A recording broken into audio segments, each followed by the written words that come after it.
যাকে প্রথম দেখেছেন তার কাছে আমরা প্রথম যাচ্ছি। আমাদের আজকের প্রথম অতিথি, আপনার নামটা প্লিজ একটু বল, আপনি কোথা থেকে এসেছেন একটু যদি বলতেন আমাদেরকে। রাসেল ভাই, ধন্যবাদ আপনাকে। ডিয়ার লিসেনার, আমি যুক্তিসঙ্গত কোনো কারণে নামটা বলছি না। আমি মিরপুর 2 নম্বর থেকে এসেছি, আর পেশায় একজন শিক্ষকতা। মিরপুর 11 নম্বরে আমি শিক্ষকতা করি। আর মূলত আমার যে ঘটনাটা একটা আমাকে নিয়ে। আমি এই ঘটনা নিজে একজন ভিকটিম। ঘটনাটা আজ থেকে আমি সরাসরি আনুষ্ঠানিকতা না করে ঘটনায় চলে যাই। ঘটনাটা আজ থেকে 5 থেকে 6 বছর পূর্বে, যখন এমন এক সময় ছিল যে আমি জিন, ভূত এইগুলোর প্রতি একটা কিউরিওসিটি আমার ভিতরে ছিল ছোটবেলা থেকে।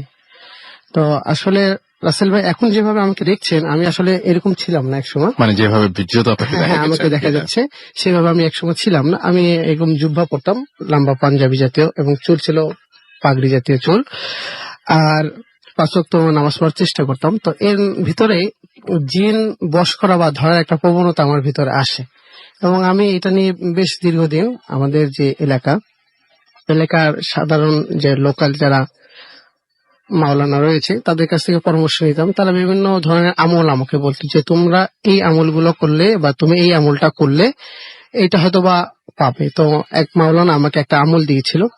তো এটা বললো যে তুমি এটা 41 জন যদি করতে পারো এবং প্রতিদিন রাত্রে এটা 1000 বার করে পড়তে হবে। তো কিছুদিন করেছিলাম, কিন্তু আমার আর সাহসিকতা কুলালো না যে আমি এটা কন্টিনিউ করে যেতে চাই। তো আমি মাঝপথে এটা বাদ দিয়ে দিলাম। এরকম 18 থেকে 20 দিন করার পর এটা বাদ দিয়ে দিয়েছিলাম। তো এরকম এক পর্যায়ে আমার বিবাহের একটা মুহূর্ত চলে আসলো। বিবাহের জন্য আমার পাত্রী দেখা হলো। তো বিবাহের একটা মুহূর্তে, বিবাহের 1 মাস পূর্বে কোনো এক রাত্রে আমাকে দেখানো হলো যে আপনার বিবাহতে কোনো জটিলতা আছে। এটা স্বপ্নের মাধ্যমে আমাকে দেখানো হলো। তো যখন দেখানো হলো, তো এখন এই জিনিসটা আমি নেগলেক্ট করলাম যে হয়তো বা স্বপ্নে আমরা অনেক সময় অনেক কিছু দেখি বা প্যারানর্মাল অনেক কিছু ঘটনা ঘটতে পারে এই জাতীয়। তো এটা আমি ইগনোর করে গেলাম, তো এটা কিছু না।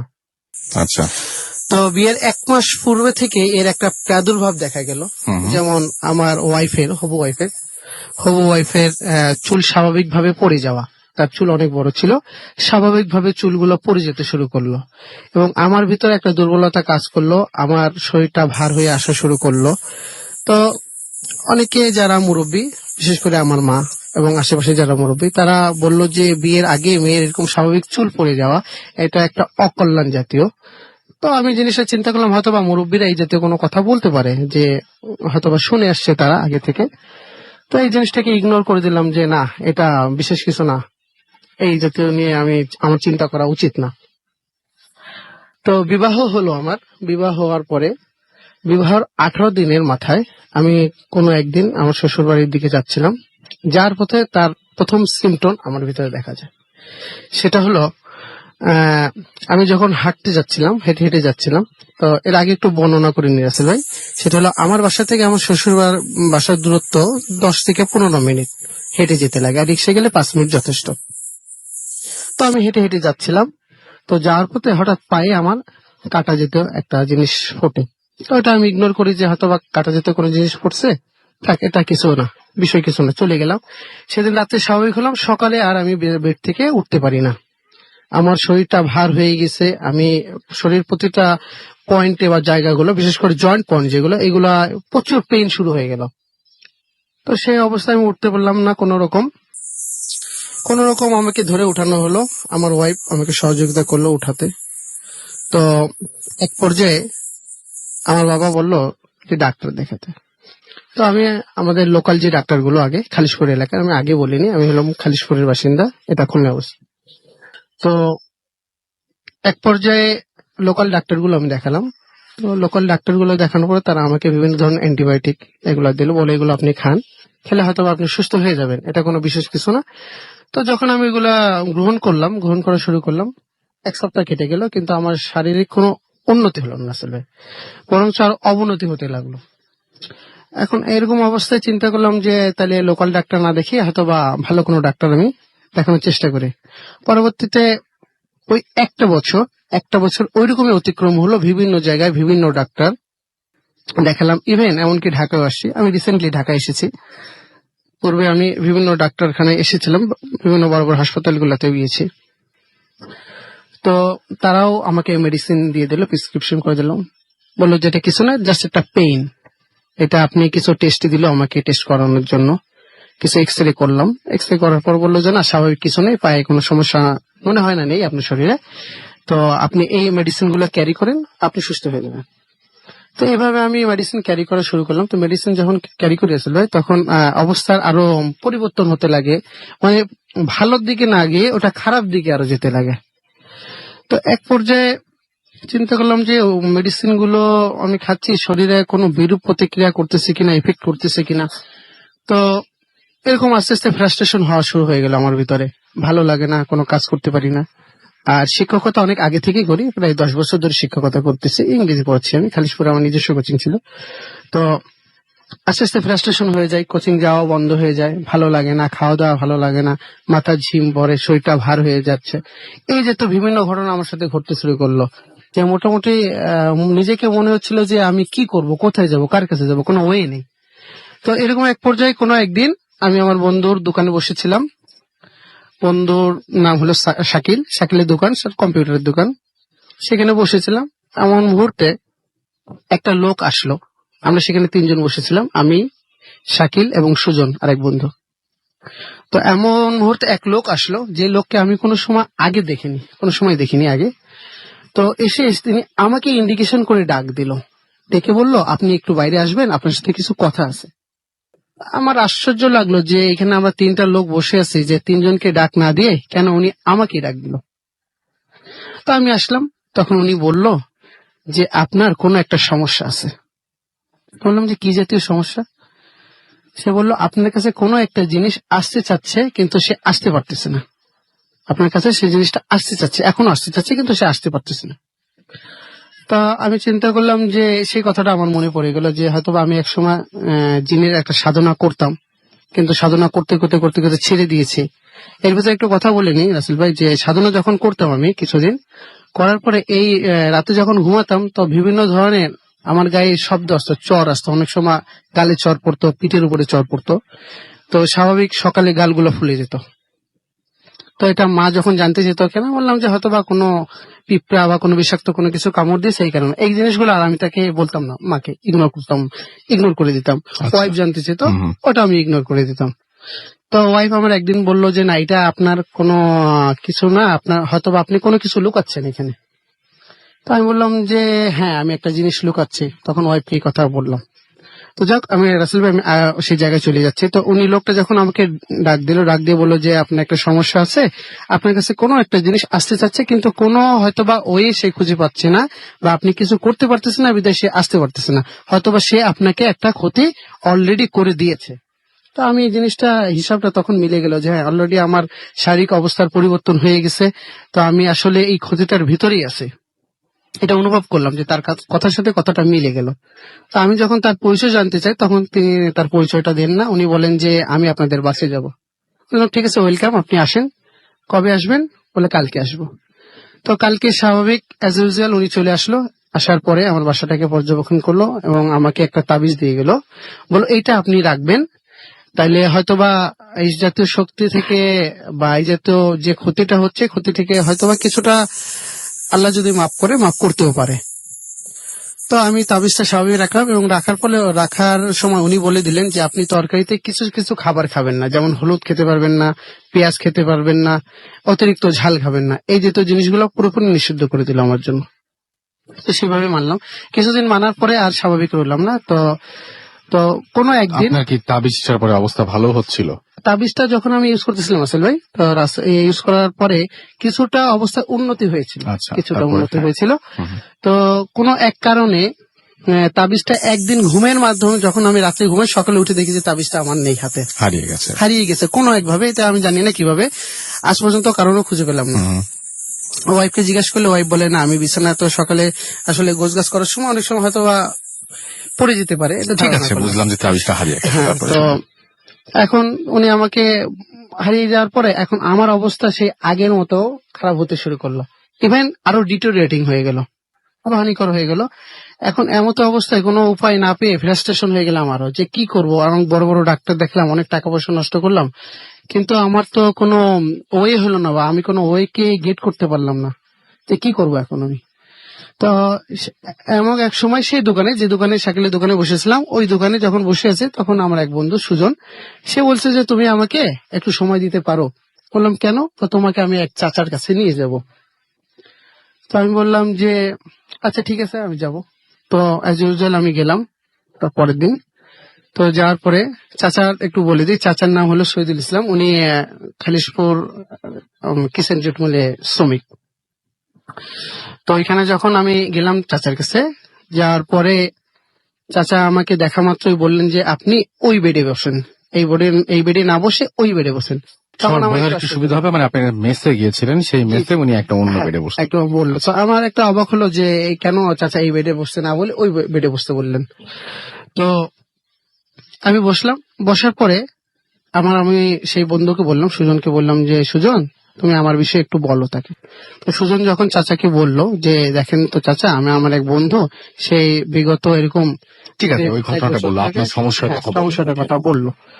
বলার পরে চাচা তখন কি করলেন, মানে এটা আমার আসলে না দেখলে বিশ্বাস করার মতো নয় রাসেল ভাই জিনিসটা, যে চাচা এক গ্লাস পানি নিলেন, পানির অর্ধেক পানি ফেলে দিলেন, অর্ধেক পানি ফেলে দিয়ে হাতে কি জানি একটা সুরার মতো পড়লেন, পরেই পু দিলেন।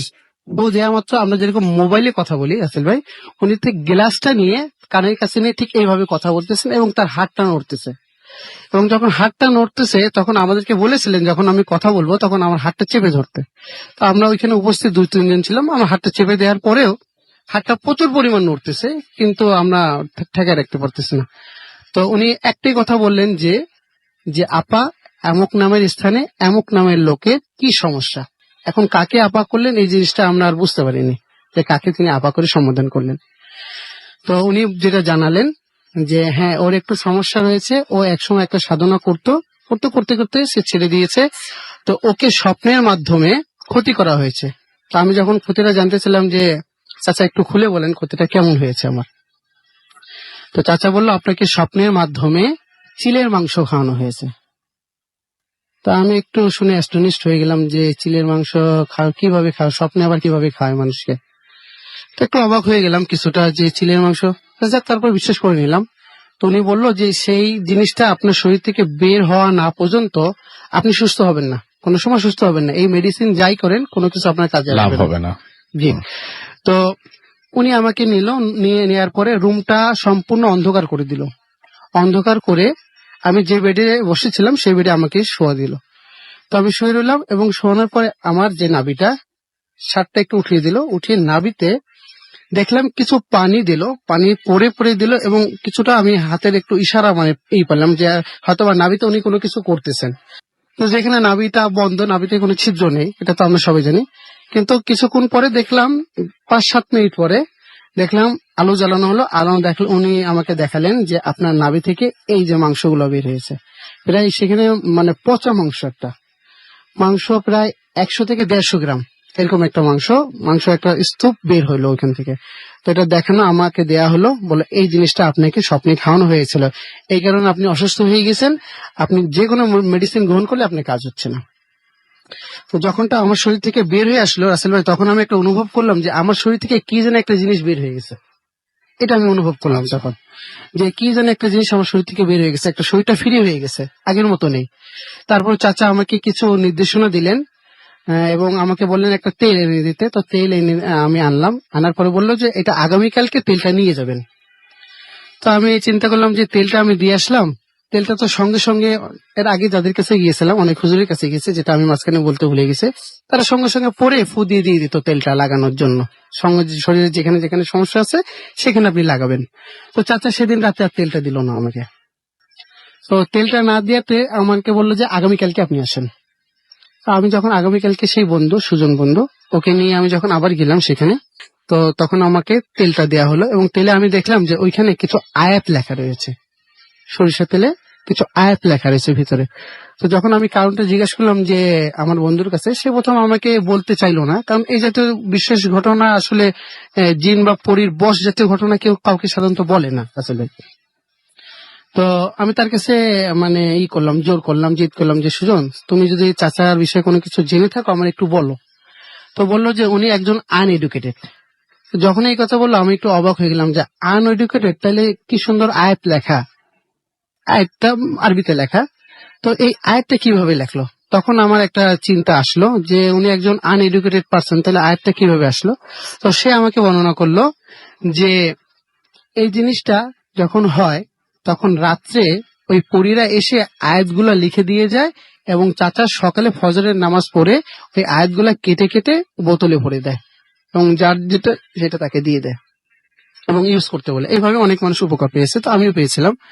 তো চাচার ঘটনা যখন জানতে চাই যে এই জিনিসটা উনি কিভাবে করে বা পরীকে কিভাবে আনলো, তো তখন সে আমাকে ছোট্ট একটা ঘটনা বলে। আমি এটা সংক্ষিপ্ত ভাবে বলতেছি আসলে, যে চাচার নিজের গ্রাম হলো বরিশাল। বরিশাল গ্রামে চাচা ছোটবেলা থেকে একটু দুষ্ট প্রকৃতির, একটু দুষ্ট স্বভাবের। তো দুষ্ট স্বভাবের হতে উনি প্রায় রাত্রেই, অধিকাংশ রাত্রে ঘুরে ঘুরে বেড়াতেন, বাসায় রাত্রে লেট করে আসতেন।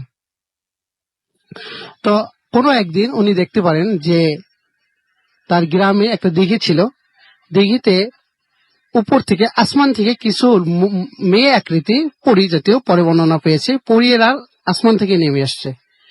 নেমে এসে ওই পুকুরে তারা তাদের গায়ে যে ওড়না জাতীয় ছিল ওইটা রেখে, সাদা ওড়না জাতীয় যেটা ছিল ওইটা রেখে তারা পুকুরে ওই দিঘিতে গোসল করা শুরু করলো। তো চাচা এই দৃশ্যটা যখন দেখতে পায় তখন সাহস করে চলে যায়, যে একটা পরীর ওই সেই ওড়না, ওই ওড়নাটা হাতে ধরে। ধরলে অন্যান্য পরীরা যে যার মতো অবস্থান করে তারা চলে যায়, কিন্তু ওই পরীটা আর পানি থেকে বা জল থেকে উঠতে পারে না। না পারলে তাকে বলতেছে যে তুমি এখান থেকে চলে যাও। পরীটা তখন বললো যে তুমি এখান থেকে চলে যাও, না হলে আমি তোমাকে মেরে ফেলবো।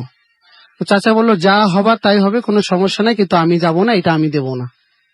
তখন সে বলল যে তুমি কি চাও? পরীটা বলল তুমি কি চাও? তো চাচা বলতেছেন যে আমি চাই আপনি আমার কাছে থাকবেন যে কোনো ভাবে। তো ওই যে কাপড়টা চাচা কি করলো, তার বাসায়, নিজের বাসায় মাটি প্রায় 15 থেকে 20 ফিট মাটির নিচে কোন একটা হাড়ির পাত্রে ওই কাপড়টা ওইখানে লুকিয়ে রাখছেন, যেটা এখনো পর্যন্ত সংরক্ষিত আছে।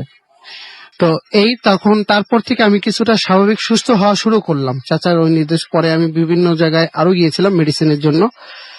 আর এখন রাসেল ভাই যেটা হয়, মোটামুটি আমি সুস্থ, কিন্তু পরিপূর্ণ সুস্থ না। এখন যেটা আমার সাথে ঘটে সেটা হলো, এটা আমার যারা রুমমেট তারা আমাকে বর্ণনা করে যে অনেক সময় আমি হঠাৎ করে রাতে উঠে যাই, অনেক সময় আসনে বসে পড়ি, আসনে বসে পড়ে বিভিন্ন ধরনের কি জিনিস জাতীয় আমি পড়তে শুরু করি। এইভাবে মোটামুটি এখন আমার দিন কাটছে। দিন কাটাতে এখন মোটামুটি খুব সুস্থ না, এখনো অসুস্থ আছে। আর মাঝে মাঝে রাসেল ভাই এই জাতীয় সমস্যা দেখা দেয়, যেটা আমার ওয়াইফও আমাকে মাঝে বর্ণনা করছে। অনেক ধন্যবাদ আপনাকে আপনার ঘটনার জন্য।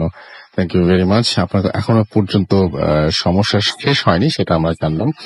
আমরা এখন যেটা করব সেটা হচ্ছে আরো একটা ঘটনা আপনাদেরকে পড়ে শোনাবো, অর্থাৎ একটা ইমেল আছে আমাদের কাছে, সেই ইমেলটা আমরা পড়ে শোনাবো।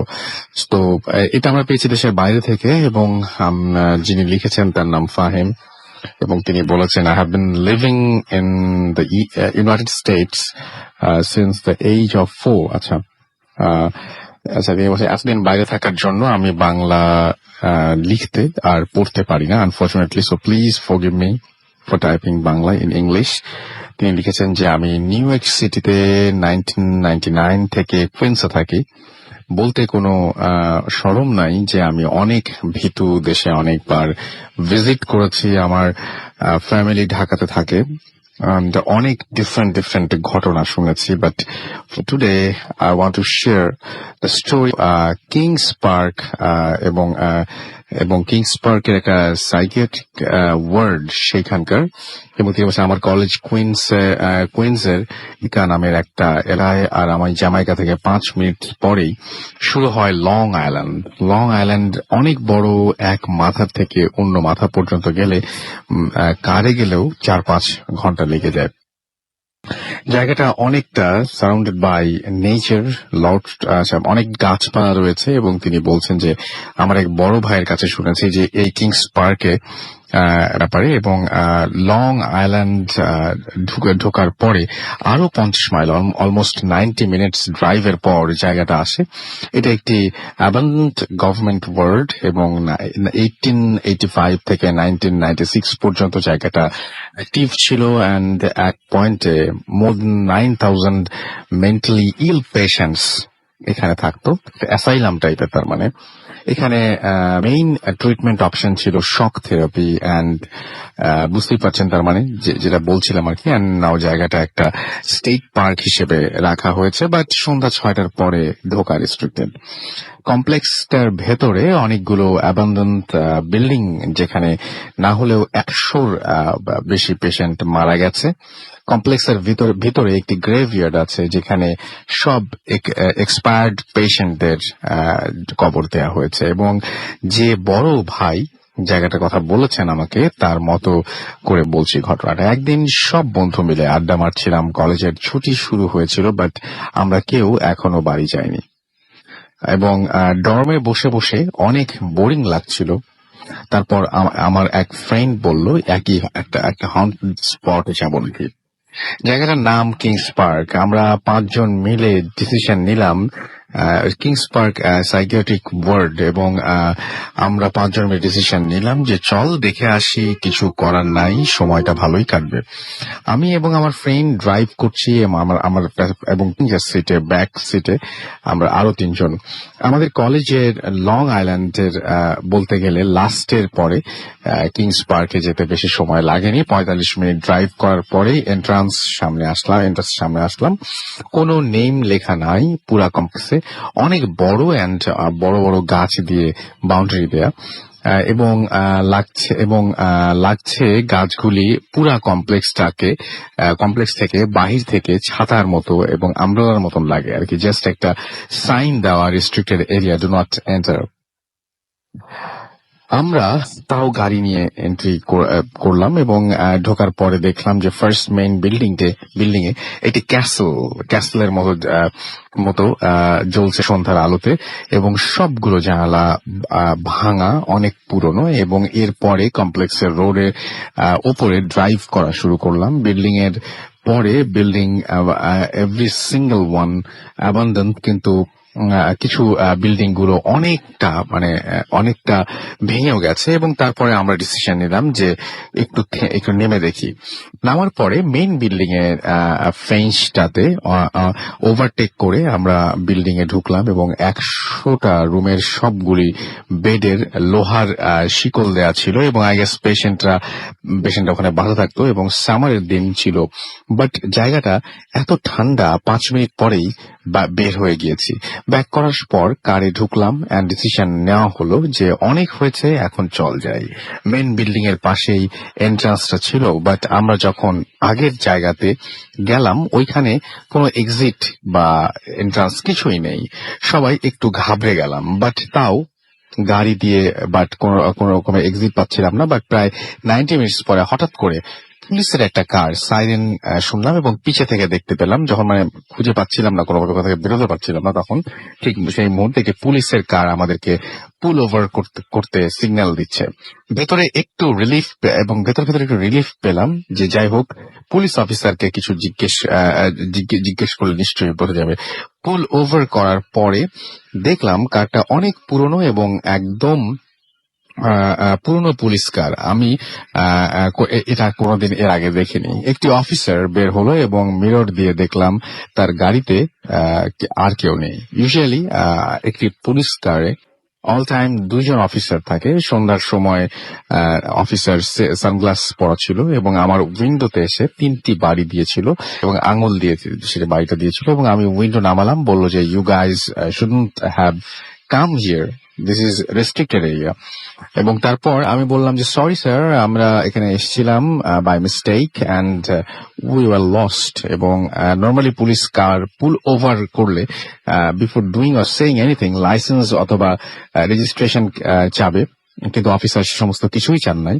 আমার কথা বলার পরে অফিসার সানগ্লাসগুলি খুলে, এবং খোলার পরে আমরা যা দেখলাম তা আমরা কোনোদিন ভুলবো না। অফিসারের কোনো চোখ ছিল না, জাস্ট 2টা ব্ল্যাক হোলস তার ফেসের মধ্যে। এটা দেখার পরে আমরা সবাই শকড এবং মুখের এবং আমরা সবাই শকড হয়ে গিয়েছিলাম এবং কিছু বের হচ্ছিল না মুখ দিয়ে, আমাদের মুভ করতেও পারছিল। অফিসার সিম্পলি একটা স্মাইল দিয়ে বলল ফলো মি এবং আইল শো ইউ গাইজ আউট। দেন সে তার কার্ডটা নিয়ে ঢুকলো, আমাদের সাথে গেল এবং 2 সেকেন্ড তাকে ফলো করার পরেই আমরা মেইন বিল্ডিং এর সামনে আবারও আসলাম এবং একটি এক্সিট সেখানেই ছিল। পুলিশ থেকে কার্ডটা আগে বের হয়ে গেল এবং আমরা 1 সেকেন্ড পরেই বের হলাম কমপ্লেক্স থেকে। বের হওয়ার পর দেখলাম কোনো পুলিশের গাড়ি বা কার কিচ্ছু নেই। কমপ্লেক্সের বাইরে সোজা রাস্তা, কোনো টার্ন নেই এবং কারটা কোথায় গেল আমরা আজ পর্যন্ত বুঝতে পারিনি। সারা রাস্তা আমরা সবকিছুই একটি সায়েন্টিফিক রিজন দিতে চেষ্টা করলাম, একটা এক্সপ্লেনেশন দেওয়ার চেষ্টা করলাম। মেবি পুলিশ ভালো ছিল, এর জন্য লাইসেন্স চেক করে নাই, এন্ড মেবি সন্ধ্যার পরে ডার্ক হয়ে গিয়েছিল, যার জন্য তাকে দেখতে আমরা ভুল করছি, যেরকম ব্ল্যাক হোলস মনে হচ্ছে ফেসের মধ্যে। বাট আমরা গাড়ির হেডলাইটের আলোতে সবাই দেখেছি যে অফিসারের কোনো চোখ ছিল না। আর মেইন বিল্ডিং এর সামনে 15 বার আমরা রাউন্ড দিয়েছি, বাট কোনো ধরনের কোনো এক্সিট আমরা পাইনি খুঁজে, কোনো কিছুই বোঝা যায় নাই। এরপর আমরা কখনো আর ওইদিকে যাইনি এবং এটাই ছিল ঘটনা। এবং ঘটনা শোনার পরে আমি এবং আমার ফ্রেন্ড ডিসিশন নিয়েছিলাম যে একবার হলেও সেখানে যেতে হবে। বাট আমরা 2 বার গেছি এবং সেই 2টা ট্রিপ গুলো আমাদের লাইফের অনেক মেমোরেবল এবং অনেক স্কেরি 2টা মোমেন্টস হয়ে গেছে। আশা করছি আপনাদের কাছেই প্রথম স্টোরিটা ভালো লাগবে। যদি আপনি চান তাহলে তারপরে তিনি লিখেছেন যে নেক্সট উইকে তিনি আরো একটা পাঠাতে পারেন। ডেফিনেটলি আপনি পাঠাতে পারেন, আপনার ঘটনার অপেক্ষায় থাকলাম। অ্যান্ড এটা ছিল স্টোরি, আশা করছি আপনাদের সবার ভালো লেগেছে। আমরা সবকিছুই পড়বো, তবে তার আগে ছোট্ট বিজ্ঞাপন বিরতি নিতে হবে। আমাদের কাছে প্রচুর SMS রয়েছে, আমাদের কাছে প্রচুর আপনাদের ফেসবুক মেসেজ রয়েছে, সবকিছুই পড়বো আমরা। বাট তার আগে আমাদের একটা ব্রেকে যেতে হবে, ব্রেকের পর আবারও ফিরে আসছি। সেই পর্যন্ত আমাদের সঙ্গেই থাকবেন। স্টে টিউনড ফর ফুর্তি অ্যান্ড ডোন্ট স্টপ দ্য ফুর্তি।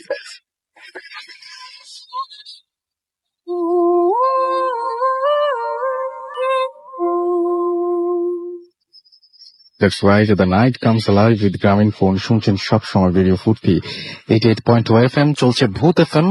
এবং আমি দেখতে পাচ্ছি আমাদের এখানে SMS করেছেন আসমিনা ওয়াবদা খুলনা থেকে, এবং আমাদেরকে লিখেছেন সুস্মিতা বণিক, এবং তিনি আমাদের সাথে শুনছেন, ভালো ভয় লাগছে তার কাছে। আলিফ আমাদেরকে লিখেছেন যে গল্পটা ভালো, এবং আমাদেরকে রাজু লিখেছেন যে খুব ভালো লাগছে। শুভ রাজশাহী থেকে লিখেছেন লাইট অফ করে তিনি শুনছেন এবং তিনি আগরবাতি জ্বালিয়েছেন আজকে শোনার জন্য। জ্যাকলিন আমাদের নাটোর টিভি সেন্টার থেকে SMS করেছেন। তুষার চট্টগ্রাম থেকে SMS করেছেন। মনিরুল আমাদের নাটোর থেকে SMS করেছেন এবং আমাদেরকে SMS করেছেন। তন্ময় খুলনা থেকে।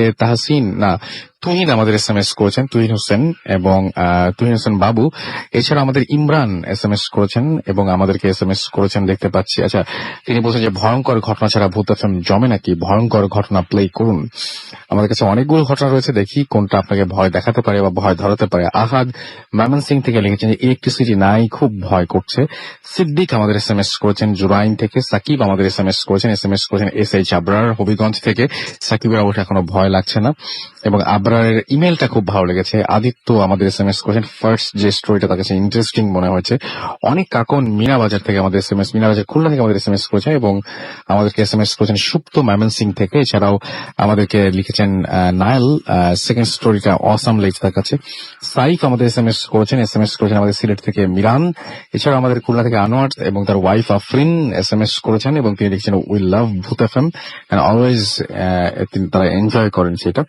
খায়রুল আমাদের SMS করেছেন ঘাটাইল ক্যান্টনমেন্ট থেকে এবং আমাদেরকে SMS করেছেন শাকিল রাজশাহী থেকে। আদনান সিলেট থেকে আমাদের SMS করেছেন। অমিত তালুকদার আমাদের এখানে SMS করেছেন। বাপ্পি নারাইল থেকে আমাদের SMS করেছেন। হানিফ রব্বানি সিলেট থেকে SMS করেছেন আরো অনেকে। আপনি যদি SMS করতে চান মোবাইলের মেসেজ অপশনে গিয়ে টাইপ করুন ফুর্তি, FORTI ফুর্তি, স্পেস দিয়ে লিখুন আপনার নাম, স্পেস দিয়ে আপনার মেসেজ পাঠিয়ে দিন 9840 নাম্বারে।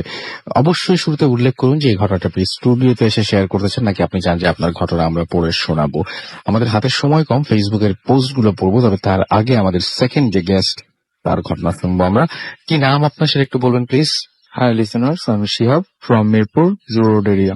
ওকে, চলে যায় আপনার ঘটনায়। ঘটনাটা বেসিক্যালি ঘটে আমার বাসায় আর এবং বাইরের দুটো মিলিয়ে। বেসিক্যালি আমার সারাদিনে যে সময়টুক থাকে ফ্রি টাইমটুক, সেই ফ্রি টাইমে আমি পেন্টিং করে থাকি। তো এই ঘটনার মেইন টিয়াটা হচ্ছে এই পেন থেকে শুরু হয়। একদিন রাতের ঘটনা, আমি যখন পেইন্ট এই ঘটনা আমি একটু বলবো যে খুব ইন্টারেস্টিং, এবং এই ঘটনা নিয়ে আপনি যদি দেখতে চান যে কে এই ঘটনাটি বলছে, তাহলে চলে যান আমাদের ফেসবুক পেজে www.facebook.com/truthfm.russell। এই পেজে গিয়ে আপনি ভিডিওটা কিন্তু দেখতে পারবেন।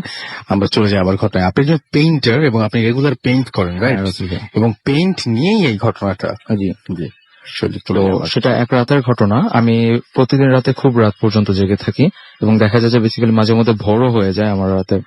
তো রাতের বেশিরভাগ টাইমটা আমি পেইন্টের মধ্যেই কাটাই। একদিন রাতে আমি আমার স্কেচ বোর্ডে হোয়াইট পেপার সেট করি, দেন ব্রাশ গুলো ভিজাই এবং মেক করতে থাকি যে পেইন্ট করার জন্য।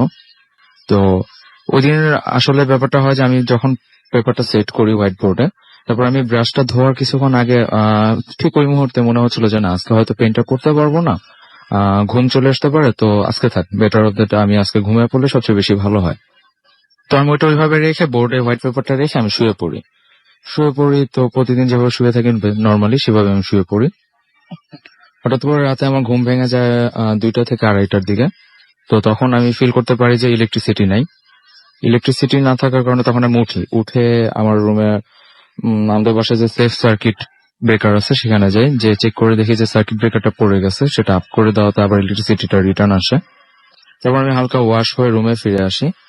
তো আমার কাছে একটা টর্চ ছিল যেটা আমি সবসময় ইউজ করি, সেই টর্চটা দিয়ে দরকার পড়ে না লাইট জ্বালানোর, সেই টর্চটার সাহায্যে আমি আবার রুমে চলে আসি। রুমে এসে যখন বেডে যেতে নেই, তখন আমার কিছুটা হলো খেয়াল হয় যে টর্চের আলোতে আমি দেখলাম যে আমার স্কেচে যেটা ছিল সেখানে একটা পেইন্ট আছে।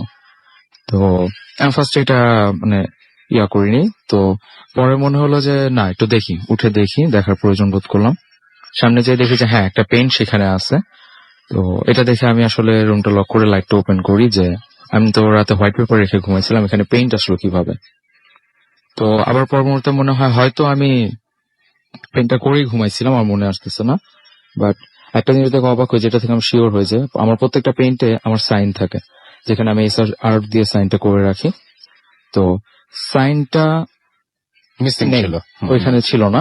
আর যে কারণে আমি আসলে বেশি শিওর হইতে পারি পেইন্টটা আমার না। তাহলে আমার রুমে পেইন্ট কার বা কিভাবে? তো যেখানে দেখা যায় যে আমার রুমে আমি যে পেন গুলো করে রাখছি, আমি আপনাকে আগে বলছি যে আমার পেন গুলো আমি দেয়ালে রেখে দিই এবং গ্যালারি স্টাইলে সেগুলো ডিসক্রাইব করা থাকে। তো ওইখানে আমি দেখি যে না, এটা আসলে পেনটা ঠিক আছে, বাট এই পেনটা আমার না। তো তখন আমি পেনটা বোর্ড থেকে খুলে আমার হাতে নেই পেনটা নিয়ে একটু নেড়ে দেখি যে না, পেনটা শুকায় গেছে, তার মানে এটা অনেকক্ষণ আগে পেনটা শেষ হয়েছে। আর ব্রাশ গুলো ওই দিন ভিজা পাই, কিন্তু আমার স্পষ্ট মনে আছে যে আমি ব্রাশ গুলো ওয়াটারপ্রুফ থেকে নেওয়ার পরে আবার জায়গা মতো রেখে দিই, আমি ওটা ভিজাইনি, তো আমি ভিজা পাই। আর ওয়েস্ট টিস্যু, ওয়েস্ট পেপার, পানি, ওয়েস্ট ওয়াটার, এগুলো যখন যেখানে আমি রাখি সেই জিনিসটা ফ্লোরে পড়ে গেছিল এবং ফ্লোরে ছিল যে ওয়েস্ট জিনিসগুলো পড়েছিল ফ্লোরে ছড়াছিটে, যেগুলো আমার পায়ে লাগে। তো সবকিছু মিলে মানে বুঝতে পারছিলাম যে না, আমার মাধ্যমে হয়নি, হ্যাঁ, ইটস নট নর্মাল। তো তখন পর্যন্ত আমার আসলে প্যারানর্মাল অ্যাক্টিভিটি জিনিসটা আমার থিংটা আসে নাই মাথায়। আমি নর্মালি আসলে থিঙ্ক করতেছিলাম, আমার মাত্র ঘুম থেকে উঠেছি, এখন একটা নর্মাল করে একটা থিঙ্ক চলে আসতেছিল না। তো তখন আমি যেটা করি যে পেনটা হাতে নেওয়ার পর একটু নেড়ে চেড়ে দেখি, পেনটা করি। তো পেনটার সামনের মানে ফ্রন্টে যেটা পেনটা ছিল, যেটা হচ্ছে যে একটা ফুল ব্ল্যাক শ্যাডো, একটা ব্যাকগ্রাউন্ড, আর একটা মেয়ের অবয়ব ছিল এখানে খুব হালকাভাবে আঁকা। মেয়েটা সাদা শাড়ি পরা ছিল, বাতাসের ফ্লো ছিল যার কারণে শাড়ির আঁচলটা উঠতেছিল, চুলগুলো উঠতেছিল। আর সবচেয়ে নোটিস করার মতো যে ব্যাপারটা হচ্ছে যে মেয়েটার ডান হাতটা বের করা ছিল এবং হাতের ইশারায় বোঝানো হচ্ছিল যে আমাকে ডাকা হচ্ছে বা এরকম কিছু। আমাকে না, যে এখানে যেই থাকুক তাকে ডাকা হচ্ছে। তো আসলে নর্মাল চোখে এটা এড়িয়ে যাওয়ার কথা ছিল, বাট আমি যেহেতু নিজে পেইন্ট করি সেই জন্য আমি এই জিনিসটা ধরতে পারি।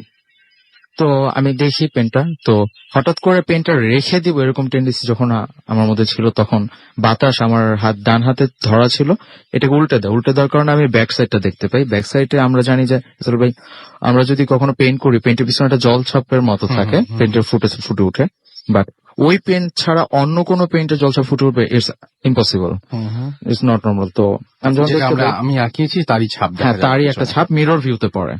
তো দেন আমি দেখি, তো এখানে ওই ছবিরই আরেকটা নতুন ক্রিয়েশন, যেটা হচ্ছে গিয়ে যে করা, সেটা নর্মাল না, একদম নর্মাল। তো আর এখানে নতুন আরেকটি মানে ক্যারেক্টার দেখানো হয়েছে, যেটা হচ্ছে একটা ছেলে সাদা পাজামা পাঞ্জাবি পরা। তো সিকোয়েন্সটা এরকম ছিল যে অন্ধকার আগের পেইন্টে যতটুকু ছিল ফ্রন্ট পেইন্টে, তার থেকে অনেক অধিক ঘনতর হয়ে গেছে এবং ঘোর হয়ে গেছে। তো এইটা দেখার পর আসলে তখন আমার মধ্যে একটু ভয় ঢুকে যে ইটস ইম্পসিবল একটা মানুষের পক্ষে কোনোদিন। তো যতটুকু দেখে মনে হচ্ছিল এটা কম্পিউটার থেকে প্রিন্ট করা। তো আমি দেন প্রিন্টার রেখে আমি আমার একটা সিনিয়রকে ফোন দিই ওই রাতেই। ফোন দিয়ে বলি যে ভাই এরকম ব্যাপার, আমি কি করতে পারি?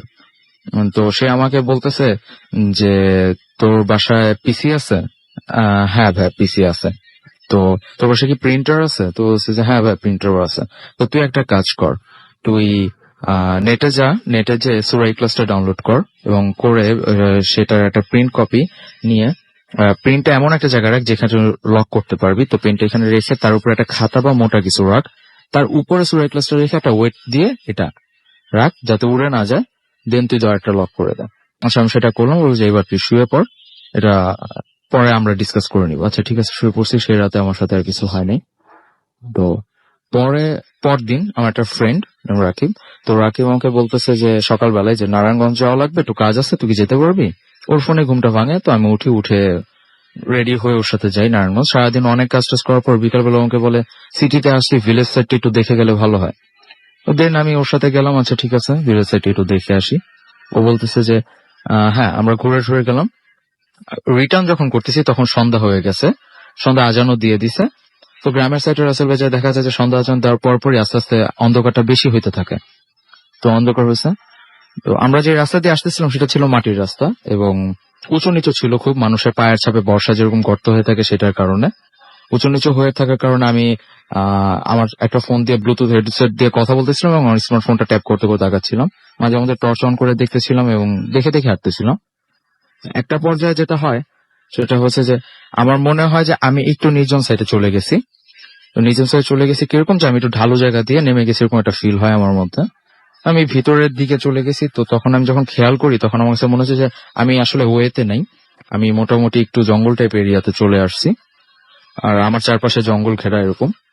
তো আমার রিসেন্ট যে কলটা ছিল সেই কলটা আমি কেটে দিই আমার ফ্রেন্ড সার্কেল যারা ছিল এখানে তাদেরকে কল দেওয়ার জন্য ট্রাই করি, বাট আমি দেখি যে আমার ফোনটা হ্যাং হয়ে গেছে। হ্যাং হয়ে যাওয়ার ফলে আমি কি করবো, এখন একটাই ওয়ে আছে, যেটা হচ্ছে ব্যাকআপটা খুলে ব্যাটারিটা খুলে আবার ইনস্টল করলে আমি আবার ফোনটা অন করতে পারি।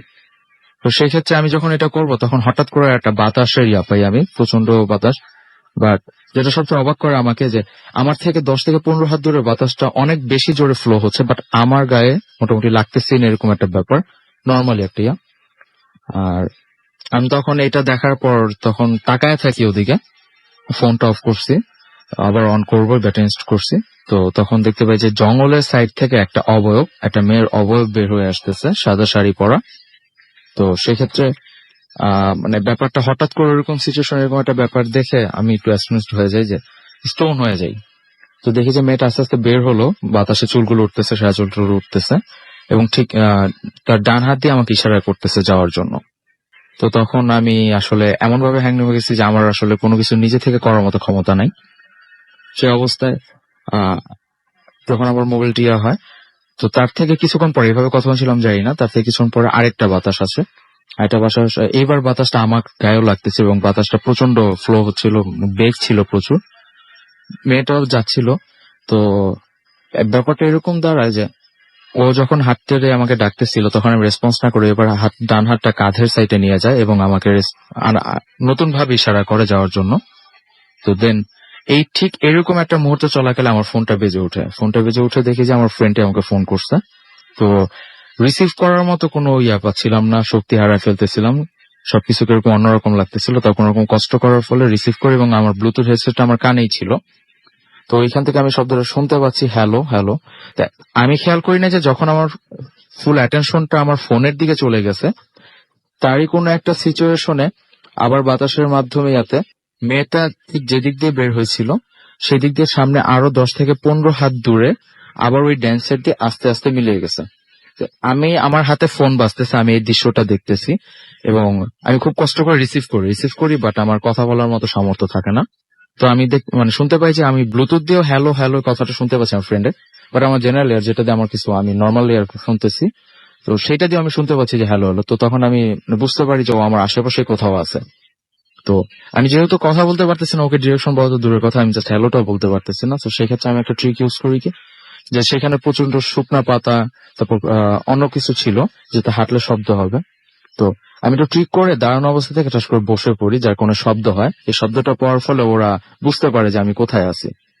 তো ওরা হুড়মুড় করে চলে আসে। চলে আসার পর আমার কাছে এসে আমাকে পায় ওইভাবে। সেন্সলেস ছিলাম না, বাট কিছু বুঝায় বলবো বা কিছু বলতে পারবো সেরকম সেরকম কোনো ছিলাম না। শক্তিও ছিল না। তো ওরা আমাকে নিয়ে যাবো, আমার ফোন দুটো পড়ে গেছিল হাত থেকে, সবকিছু নিয়ে ওরা আমাকে নিয়ে সিটিতে চলে আসে। দেন আমার অবস্থাটি একটু অন্যরকম ছিল, যদি ওরা ধরতে পারে না তাও ওরা অবস্থা ঢাকা সিটিতে আমরা তাড়াতাড়ি রিটার্ন করি। তো আমরা চলে আসি, বাসায় চলে আসি। রোডে গাড়িতে থাকা অবস্থায় একটু এনজয় করার ফলে আমি ব্যাপারটা থেকে একটু দূরে চলে গেছিলাম, মাথায় অতটা ছিল না। তো দেন বাসায় আসার পর আমি যখন ফ্রেশ হয়ে ড্রেস আপটা আনচেস্ট করে আমি যখন বিছানায় বসি, তখন থেকে মানে হঠাৎ করে ব্যাপারটা আমার মনে পড়ে যে আমার পাঞ্জাবিতে মাটি লেগে আছে সেটা থেকে। আর একটা ব্যাপার বলতে ভুলে গেছি যে আমি ওই দিন সাদা পাঞ্জাবি পায়জামা পরা ছিলাম এবং আমার গায়ে একটা কোটি ছিল, ব্ল্যাক কোটি। আমি আপনার এই কথার জন্য ওয়েট করছিলাম যে আপনার পেইন্টিং এর সাথে, পেইন্টিং এর দৃশ্যের সাথে আপনার সেদিনের সিচুয়েশন আনফরচুনেটলি সেই ড্রেস আপটা মিলে যায়। আর সেখানে আমি একটা জিনিস নক করবো যে আমি ঢাকা সিটি থেকে যখন যাই তখন আমার গায়ে একটা ব্ল্যাক কোটি ছিল, যেটা আমি এখনো পরে আছি। বাট আমি যখন ওইখান দিয়ে ঢুকি বা ওই সিচুয়েশনে ছিলাম তখন আমার গায়ে কোটিটা ছিল না। তো সেই জিনিসটা মনে পড়া মাত্র আমার ফ্রেন্ডকে ফোন করি যে আমার গায়ে তো ব্ল্যাক কোটি ছিল, যেটা তোরা দেখছিস, তো সে কোটিটা করি। তো বলছে যে রাস্তায় তো তোর সাথে কথা বলার মতো কোনো অবস্থা ছিল না, তো সেক্ষেত্রে আমরা কিছু বলতেও পারিনি। তো কোটিটা ছিল যেখানে এমন জায়গায় ছিল যেখান থেকে তুই এখান থেকে নেমে গেছিলি জঙ্গলের দিকে। তো কোটিটা ছিঁড়াও ছিল না, নর্মালি খোলা ছিল এবং হাত দিয়ে উপর থেকে ফেলে দিলে যেভাবে পড়বে ঠিক সেভাবে পড়া ছিল। তো কোটিটা কেন খুলে গেছিলি ভিতরে? তো আমি আর কিছু বলি না যে আমার আসলে না, আমি তো খুলে যাইনি বা এরকম কিছু মনে পড়তেছে না, অবশ্যই কোটি অবস্থা। তো আমি ফোনটা কেটে দিই। কেটে দেওয়ার পর আমি আসলে তখন আমার সবকিছু মনে পড়ে, আমি ড্রয়ারটা ওপেন করি। তো ড্রয়ারটা ওপেন করার পর আমি দেখি যে আমার পেইন্টটা আছে, যে খাতাটা রাখছিলাম সেটাও আছে, ওয়েট অ্যান্ড যে সুরাই ক্লাসের যে প্রিন্ট কপিটা সেই দুইটা নাই। তো সাথে সাথে একটু ভয় পাই। ভয় পাওয়ার পর আমি চিন্তা করি যে আমাদের পার্শ্ববর্তী একজনের সাথে আমি ব্যাপারটা ডিসকাস করবো যে এরকম এগুলো নিয়ে তিনি চিন্তা ভাবনা করেন। তো সেই রাতে আমি যাই তার কাছে, পেইন্টটা নিয়ে যাই সাথে, নিয়ে যে বলি যে এরকম ব্যাপার এসে, তো বলছে তুমি পেইন্টটা আমার হাতে দাও। তো দেওয়ার পরে সে পেইন্টটা নিয়ে একটা বল, গামলা বলি আমরা যেটাকে, সেটার মধ্যে পানিতে পেইন্টটা চুবায়। চুবানোর পর সে পানিতে কিছু আয়াত করে ফু দেয়, এন্ড কিছু গুঁড়া জিনিস আমি বলতে পারি না সেগুলো কি, সেগুলো পেইন্ট পানির মধ্যে দেওয়ার ফলে কিছুক্ষণ পর আমার চোখের সামনে আস্তে আস্তে কাগজটা সাদা হয়ে যায়। বাট আনফরচুনেটলি সেখানে কোনো কালো কালির পানি বা কোনো সাদা কিছু ছিল না, পানিটা পুরো ফ্রেশ ছিল। তো এই ব্যাপারটা দেখে আমি সম্পূর্ণ অ্যাস্টনিশ হয়ে যাই, তাকে জিজ্ঞেস করি যে আসলে কি ব্যাপার, যদি কালি দিয়ে আঁকা থাকে তাহলে এই পানিটা তো কালো হয়ে যাওয়ার কথা, সেক্ষেত্রে পানিটা ফ্রেশ থাকে কিভাবে এবং কাগজটা সাদা হয়ে যায় কিভাবে? তো বলতেছে তুমি যেরকম ধারণা করতেছো তোমার কালি থেকে এই প্রিন্টটা আঁকা হয়েছে, বাট না, আসলে এই চিত্রটা এটা থেকে আঁকা হয় না, এটা একটা অন্য রকম, মানে অন্য জগতের অন্য কিছু দ্বারা এটা আঁকা হয়েছে। তো আমি বললাম যে হ্যাঁ সেটা আমি বুঝতে পারছি, কারণ পেইন্টটা আঁকা হয়েছে বাট আমার রুমেই আঁকা হয়েছে। বাট আমি আসলে ওইভাবে কোনো আমার যেটাতে আমরা পেন্টটা রাখি, রংটা রাখি, সরি, যেটাতে আমরা ব্রাশ থেকে রংটা নেই, সেটা ইউজ হয়নি, যেটা দেখে বুঝতে পারছি, কারণ সেটা অন্য জায়গায় ছিল। তো যাই হোক, তাকে এই কথাটা বলার পর সে আমাকে বলে যে, আমি বললাম যে তাহলে এটা কি ব্যাপারটা কি, আমি একটু ব্যাখ্যাটা জানতে চাই। তো বলছে যে ব্যাখ্যাটা হচ্ছে এরকম যে দেখো, তোমার ফ্যামিলি সম্বন্ধে এবং তোমার বাসা সম্বন্ধে সবকিছু আমি জানি। আর তোমার ফ্যামিলি মানুষজন সবাই প্রায় 5 ওয়াক্ত নামাজি, তোমার বাবা একজন তাহাজ্জুদ নামাজ পড়েন। তো সেই ক্ষেত্রে একটা জিনিস হয়েছে যে আমি তোমাকে একদম স্ট্রেটলি বলবো, আমাদের ইসলামে কোনো কিছুর ছবি আঁকা এবং কোনো কিছুর মূর্তি বা এরকম টাইপের কিছু, এগুলো হচ্ছে সম্পূর্ণ হারাম। তো সেই দিক থেকে তুমি যদি বলতে পারো ঘটনাটা ঘটছে তোমার সাথে একটা ভালো কিছুর থেকে একটা শিক্ষা ছিল, এরকম একটা কিছু। আর খারাপ দিক থেকে যদি তুমি বলতে চাও তাহলে আমি বলতে চাই তাহলে এইভাবে বলতে হবে যে তোমার ক্ষতি করার চেষ্টা করা হয়েছিল, বাট সেটা পারে নাই সম্পূর্ণরূপে।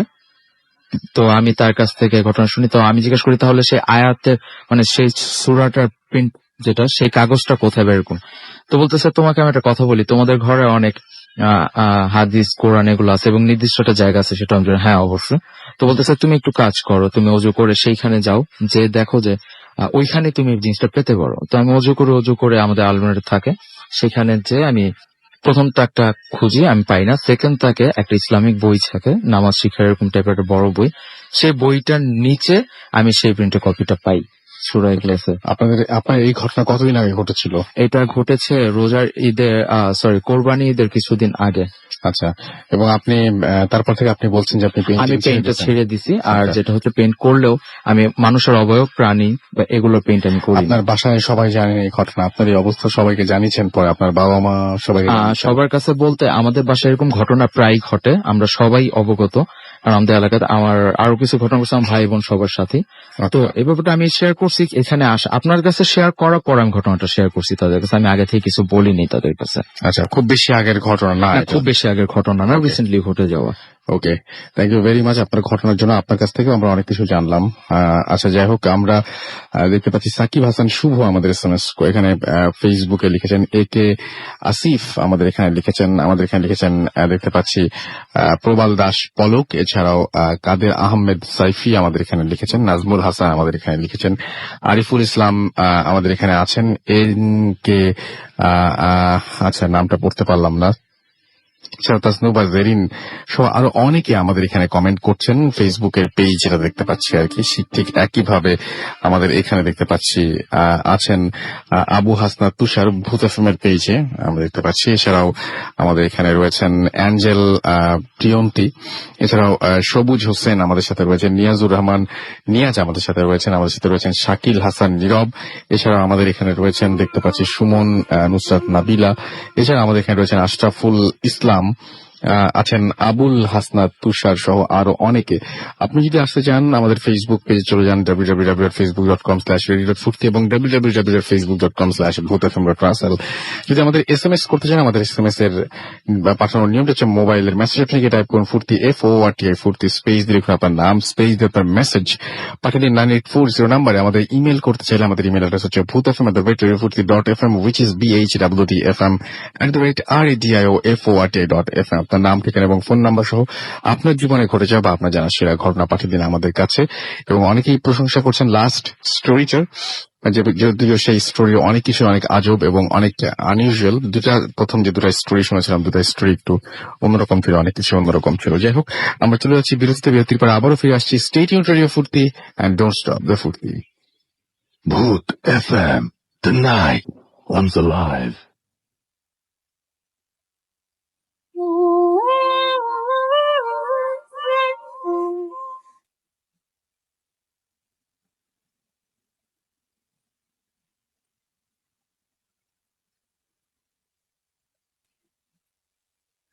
আসসালামু আলাইকুম। ভূত এফএম-এর সবাইকে জানাচ্ছি শুভেচ্ছা। রাসেল ভাই, হ্যালো। আমি যে ঘটনাটি বলতে যাচ্ছি, ইটস দ্য মোস্ট রিসেন্ট ঘটনা আমার লাইফে। এই ইয়ারেই বাংলা নববর্ষের দিন আমরা আসলে আমি আমার ব্যাপারে কিছু বলি। আমি এখানে গত 10 বছরের উপরে হবে আমি আছি, আমি অনেক কিছু এক্সপেরিয়েন্স করছি আসলে। তো এটা এই ঘটনাটা ছিল লাস্ট এক্সপেরিয়েন্স আমার কয়েক মাস আগেই। ঘটনার ব্যাকগ্রাউন্ড হচ্ছে, আমি ম্যানচেস্টার যাওয়ার কথা ছিল সেদিন রাতে, আমি গিয়েছিও। তো আমরা যেদিন পার্টি করি বাঙালি, আমাদের নববর্ষের পার্টি করছি একাপুর বাসে। তো ফ্রেন্ডস এন্ড ফ্যামিলি মিলে আমরা পার্টিটা করছি। তো পার্টি করে সেদিন রাতে 11টার সময় আমি বেরোইছি আমার ব্র্যান্ড নিউ কার নিয়ে, which is Mercedes S63 AMG, which is 6.3 liter engine. The reason আমি বলতেছি because এই গাড়িটা হচ্ছে আপনার one of the most advanced state-of-art technology of Mercedes, which shouldn't go wrong when you buy brand new. যাই হোক, আমি আমার ওই গাড়ি নিয়ে বেরোইছি। let me tell you, Manchester যাওয়ার জন্য আমার বাসা থেকে প্রথমে A406 মোটরে নিতে হয়, তারপর M11, M25, M1, M6, and at the end M56. তো আমি বেরোয় যখন A406 দিয়ে যাচ্ছি, it was fine, everything is good, my car was okay, I checked it out before আমি বাসা থেকে বেরোই। তারপর M11 এ যে যখন M25 এ এক্সিটটা নিব, তখন দেখি যে এক্সিট বন্ধ, ওখানে ডাইভার্টেড ট্রাফিক দিয়ে M11 ফলো করতে বলতেছে। সো আমি তাই করলাম, but it was bit strange যে আমাদের মেসেজের নেভিগেশনে এটা বলে নাই যে দিস রোড ইজ ক্লোজড। তো এটা সাধারণত হয় না, because if you buy a brand new car, they always tell you which road is closed, which road's not on the dashboard. যাই হোক আমি M11 ধরে গেলাম, অনেক দূর যাওয়ার পরে আমাকে ডাইভার্ট করলো A14 A, which is one of আমাদের longest motorway in the UK, যেটা লন্ডন থেকে লিডস হয়ে শেফিল্ড হয়ে ডাইরেক্ট এডিনবরা যায়, which is in Glasgow, Scotland. Well, not Glasgow, Scotland, Edinburgh. যাই হোক আমি ফলো করতেছি। A14 হচ্ছে 2 লেনের রাস্তা, which is really old and slow. I mean, slow moving cars যায় ওখানে। তো রাতের বেলা সাডেনলি এখানে লরি থাকার কথা ছিল, বাট মানে আনফর্চুনেটলি এখানে কোনো গাড়ি ছিল না। ফর অ্যাবাউট 30 minutes আমি ড্রাইভ করছি 70 miles speed per hour, and I was in cruise control, so I was proper relaxed. তারপর আমি যেতে যেতে সম্ভবত কারণে আমি অনেক খাওয়া দাওয়া করছিলাম ওই পার্টিতে, তাই আমি পানিও খাইছি অনেক বেশি, so I had to P. তো ওখানে কোনো সার্ভিস ছিল না, তো আমি হার্ট শোল্ডারে স্টপ করি প্রথমে। অনেক দূর যাওয়ার পরে হার্ট শোল্ডারে স্টপ করে দেখলাম কোনো গাড়ি ছিল না আসলে রাস্তায়। একটা ওভারলেইং ব্রিজের নিচে আমি গাড়িটা থামাই। থামানোর পরে আমি আমার বিজনেস করে আসার পরে, তো যখন আমি ইগনিশনে আমার কিটা দিলাম, কিটা দেওয়ার পরে যখন স্টার্ট বাটন চাপ দিচ্ছি, গাড়িটা স্টার্ট হচ্ছিল না for some reason. I tried again, তারপর স্টার্ট হচ্ছিল না। দেন আমি আমার চোখ আসলো ড্যাশবোর্ডে, ওখানে রেড কালার দিয়ে লেখা outside temperature is 21 degree and inside temperature is -6, which was really shocking for me because it's summertime ছিল তখন, and বাইরে রাতের বেলা 21 to 25 degrees ওঠানামা করে, which is not bad, but গাড়ির ভেতরে 6 degree, which is really strange. যাই হোক, I was feeling cold as well. তারপর আমি আবার ট্রাই করি ইঞ্জিনটা স্টার্ট করা, আবার স্টার্ট বাটনে প্রেস করার পরে লেখা আসলো the car is too cold, the radiator is too cold to start. I was scared, to be honest with you. I was proper scared. And then আমি হেল্পের জন্য ফোনটা উঠাই, যে দেখি ফোন করে ব্রেকডাউনে ফোন দেওয়া যায় কিনা। ফোনটা দেখি যে ফোনে কোনো বার নাই, কোনো সার্ভিস নাই। And it's really funny যে ইংল্যান্ডের মতো জায়গায় কোথাও নেটওয়ার্ক নাই, বাংলাদেশে নেটওয়ার্ক সার্ভিস কোথাও নেটওয়ার্ক নাই। তো I was freaked out proper. তো আমি ওখানে বসেছিলাম কতক্ষণ, বসে থেকে আবার স্টার্ট ট্রাই করছি, স্টার্ট হলোই না। তারপর একজন স্মোকারের জন্য স্ট্রেসফুল হইলে যা হয় আর কি, স্ট্রেস লেভেল হাই হইলে আমি একটা সিগারেট ধরাই। Do you know what the funny thing is? যখন আমি সিগারেট ধরানোর জন্য সিগারেট লাইটারটা অন করলাম, সিগারেটটা ধরাইলাম, স্ট্রেট দেখি আমার ড্যাশবোর্ডে বলতেছে inside temperature is 19 degree.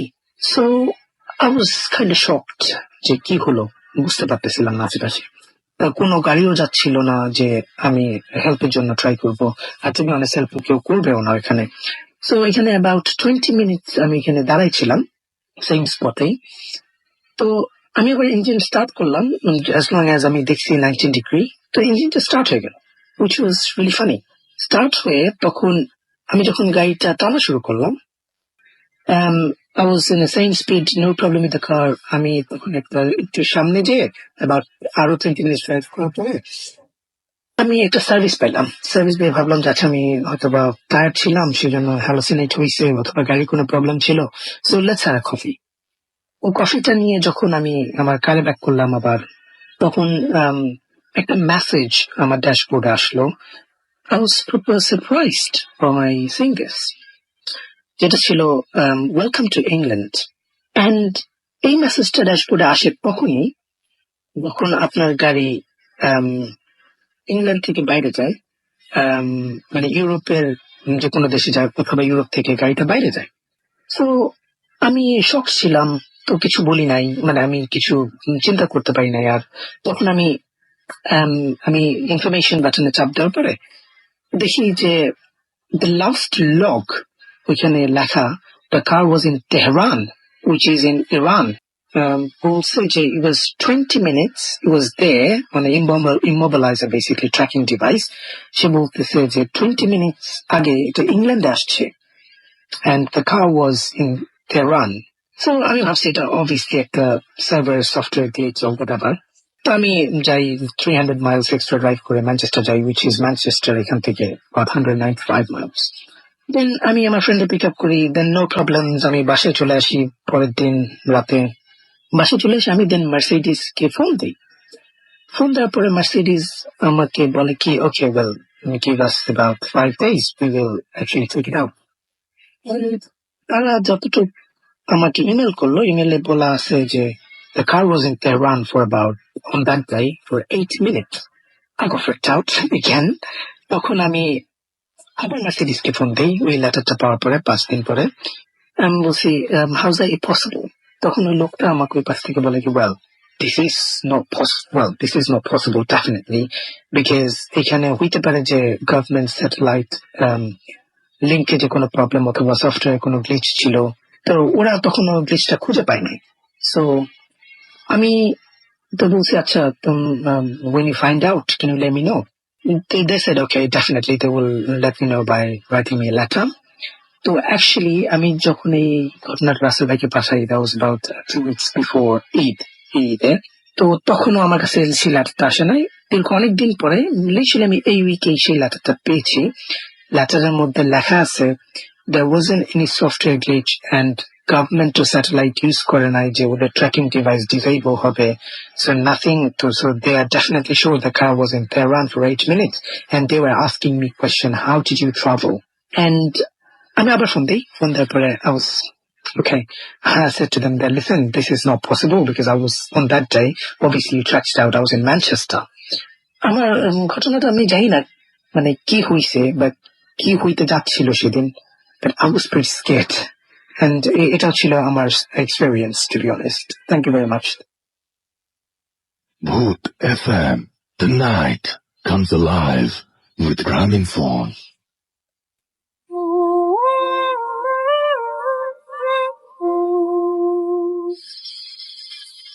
Welcome back. শুনছেন সবসময় রেডিও ফুর্তি 88.2 FM, বাংলাদেশের সর্ববৃহৎ রেডিও নেটওয়ার্ক। আমি রাসেল আছি, আমার সাথে রয়েছে মাসুম এবং আজকের অতিথিরা, এবং আপনাদের সবাইকে আরো একবার স্বাগত জানাচ্ছি ভূত FM এ। এবং এতক্ষণ ধরে আমরা একটা অদ্ভুত ঘটনা শুনছিলাম, এবং সেই ঘটনাটা সেটা হচ্ছে যে এতক্ষণ ধরে যে ঘটনাটা শুনলাম সেটা হচ্ছে আমেরিকার একটা ঘটনা, এবং যে ঘটনাতে আমরা একটা অদ্ভুত গাড়ি রিলেটেড একটা ঘটনা শুনলাম। যে গাড়িটা খুব যেটা খুবই অদ্ভুত লেগেছে, যে একটা গাড়ি বলছে সেই গাড়িটা নাকি তেহরানের একটা জায়গায় ছিল, এবং সেটা কোনোভাবেই পসিবল না, বাট খুবই আজব লেগেছে আমার এই ঘটনাটা, এবং আশা করছি যে আপনাদের অনেক বেশি ভালো লেগেছে। এটা ইউকের ঘটনা ছিল, নট আমেরিকা, এটা ইউকের একটা ঘটনা ছিল, এবং ইউকে থেকে সেই গাড়িটা বলছিল যে তেহরানে চলে গেছে, এবং এটা কোনো টেকনিক্যাল ডিফিকাল্টিজ বা কোনো ধরনের কোনো ঝামেলা বা কোনো ফল্ট ছিল এরকম টাইপেরও কিছু না। কিভাবে হলো, ওই মুহূর্তটা কিভাবে তিনি তেহরানে গেলেন, এই ব্যাপারটা আসলে অনেক প্রশ্নের ব্যাপার। যাই হোক, আমরা আবারও একটু SMS পড়ে আসি। আমাদের এখানে অনেকে SMS করছেন, এবং আমি দেখতে পাচ্ছি আমাদেরকে অনামিকা SMS করেছেন ফরিদপুর থেকে, এবং স্টোরিগুলো তার কাছে ভালো লাগছে। আদনান আমাদের এখানে ময়মনসিং থেকে SMS করেছেন আমাদের এখানে রাত্রি এবং প্রাপ্তি ময়মনসিং থেকে। এছাড়া আমাদের এখানে তাজু SMS করেছেন, এছাড়া SMS করেছেন আমাদের এখানে দেখতে পাচ্ছি ফুর্তি তপু দিদার আমাদের এখানে SMS করেছেন, আমাদের এখানে SMS করেছেন আবিরা চট্টগ্রাম থেকে। এছাড়াও আমাদের এখানে রয়েছেন সৌরভ, এছাড়াও আমাদের এখানে RTI অস্থির আমান আমাদের এখানে রয়েছেন ধানমন্ডি থেকে। শুভ ওয়াসা থেকে SMS করেছেন, আমাদের এখানে রাজশাহী থেকে SMS করেছেন। লাস্ট স্টোরিটা অনেক ভালো লেগেছে শুভর কাছে। এবং এছাড়া আমি দেখতে পাচ্ছি আমাদের এখানে আরো অনেকেই এখনো SMS করছেন। সৌমিক SMS করেছেন আমাদের এখানে ময়মনসিং থেকে। বাপি নড়াইল থেকে SMS করেছেন। নাজ আমাদের এখানে SMS করেছেন ধানমন্ডি থেকে। এবং অ্যাজ ইউজুয়াল তিনি ভূত এফএমের সাথে রয়েছেন। লাস্ট স্টোরিটা তার কাছে অনেক বেশি ভালো লেগেছে। আসিফ নেহাল আমাদের সাথে চাঁপাইনবাবগঞ্জ থেকে রয়েছেন। এছাড়া আমাদের সাথে রয়েছেন দেখতে পাচ্ছি সিজান। এছাড়া আমাদের সাথে রয়েছেন দেখতে পাচ্ছি আরো অনেকেই। আমাদের এখানে বাহার রয়েছেন খিলগাঁও থেকে। মোস্তাক বেলি রোড থেকে আমাদের এখানে রয়েছেন। রুকু রাজশাহী থেকে রয়েছেন। আরিশা এবং আলিশা দুজন আমাদের সঙ্গে রয়েছেন ভূত এফএমের সাথেই। এছাড়াও দেখতে পাচ্ছি ফেসবুকে অনেকেই আমাদের এখানে লেখা পাঠিয়েছেন, অনেকে পোস্ট করেছেন, কমেন্ট করেছেন, সেগুলো আমি একটু পড়তে চাই। আমি দেখতে পাচ্ছি আমাদের এখানে ঘুম পাচ্ছে তবু ভূত এফএম শুনছেন ইয়ামিন নদী, এছাড়াও দীপক দাস আমাদের এখানে রয়েছেন, এবং আমাদের এখানে রয়েছেন দেখতে পাচ্ছি এস আর কে ইফতেকার তিনি রয়েছেন আমাদের সাথে, ইমরান হুসাইন আমাদের সাথে রয়েছেন দেখতে পাচ্ছি রাশিদুল ইসলাম রাসেল, এছাড়া আমাদের এখানে রফিকুল ইসলাম আছেন, আর যে আরাফ আমাদের এখানে রয়েছেন, আমাদের এখানে রয়েছেন নিশা লোপা, এছাড়াও জে এস মিলন আমাদের এখানে রয়েছেন, মনিকা মনি আমাদের এখানে আছেন কাদের আহমেদ সাইফি সহ আরো অনেকে, এছাড়াও আমাদের যে ভূত এফএম যে পেজটা সেই পেজেও অনেকে রয়েছেন। এখানে আমি দেখতে পাচ্ছি যে এখানে রয়েছেন মেহেদি হাসান, এছাড়া আমাদের এখানে রয়েছেন আজম খান, আমাদের এখানে আছেন আজম খান আছেন, তিনি অবশ্য জানিয়ে দিয়েছেন তিনি আছেন আমাদের সঙ্গে। আরিফুর রহমান জিতু আমাদের সাথে রয়েছেন, ফাবলিহা আলিয়া আতিয়া ইবনাথ আমাদের সাথে রয়েছেন, সমিত আহমেদ আমাদের সাথে রয়েছেন, জয় রাহি আমাদের সাথে রয়েছেন, আব্দুল আলিম সৈকত আমাদের সাথে রয়েছেন, প্রান্ত মজুমদার আছেন আমাদের সাথে, মোহাম্মদ বাইজিদ হক আমাদের সাথে রয়েছেন, এন জে নিপশন আমাদের সাথে রয়েছেন, নিপশন ওকে আমাদের, এছাড়াও আমাদের সাথে রয়েছেন জাহিদ বিন বাহার সহ আরো অনেকে।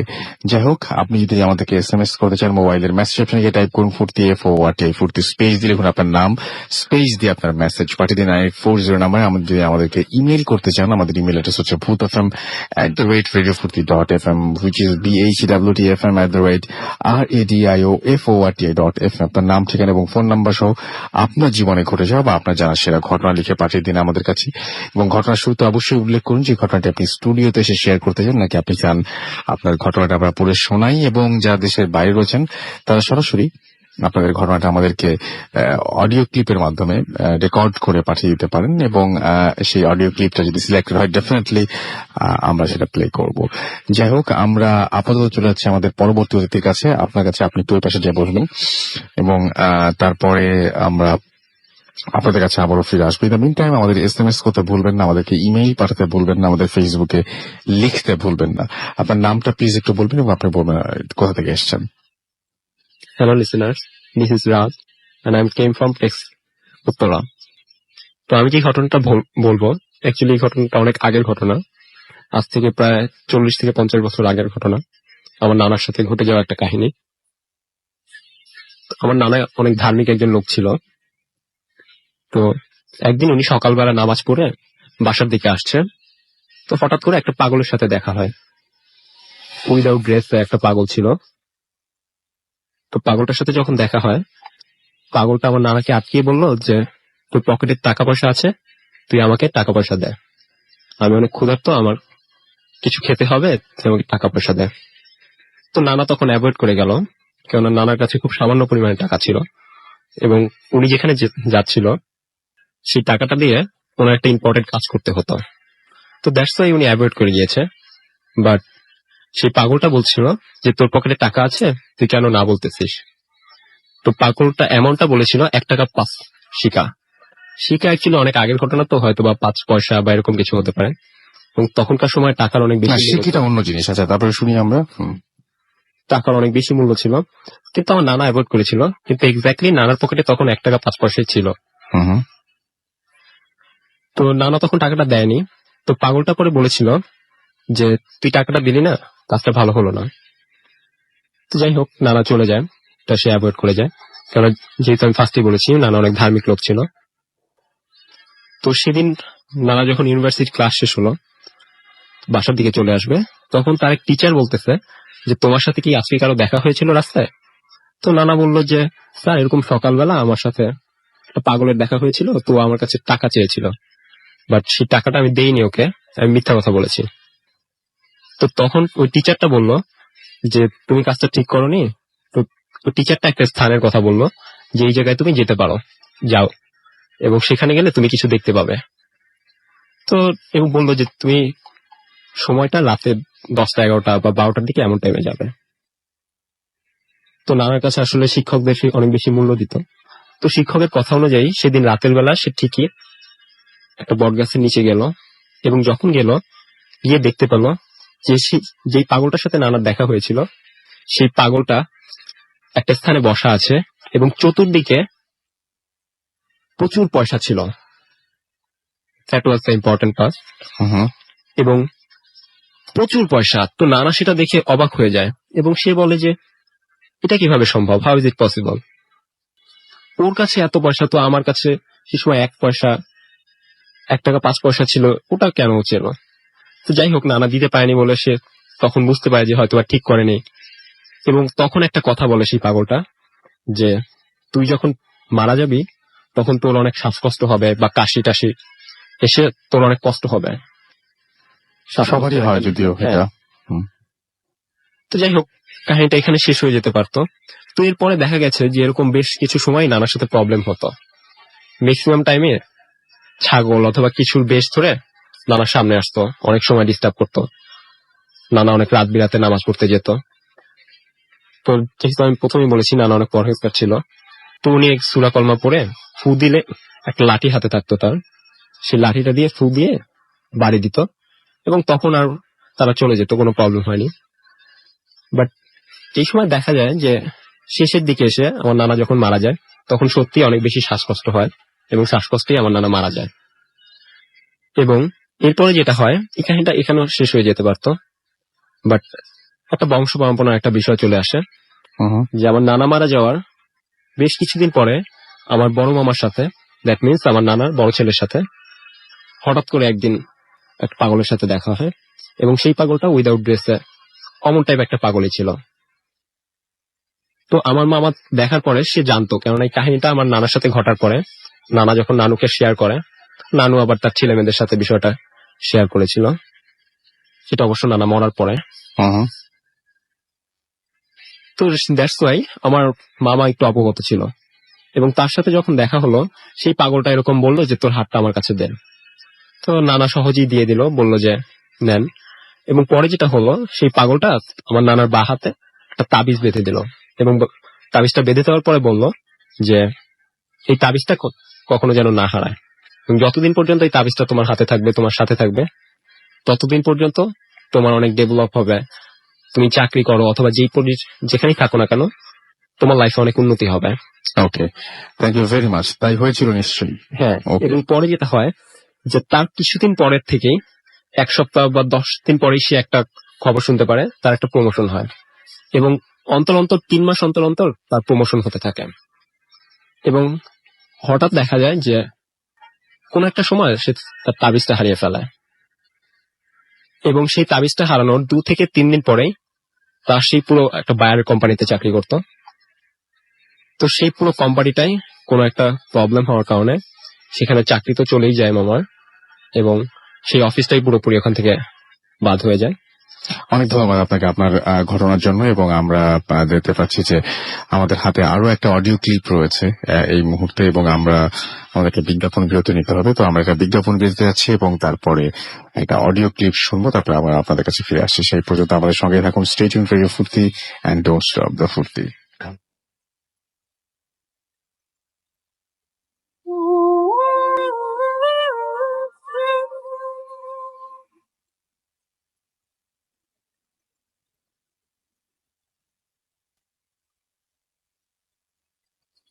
আসসালামু আলাইকুম রাসেল ভাই, আশা করি ভালো আছেন। আপনি সবসময় ভালো থাকলে। আমার নাম আলম, আমি সিঙ্গাপুরে 4 বছর কাজ করতাম। সেই সময় ঘটে যাওয়া আমার জীবনে একটি ঘটনা আজকে আমি আপনাদের সাথে শেয়ার করব।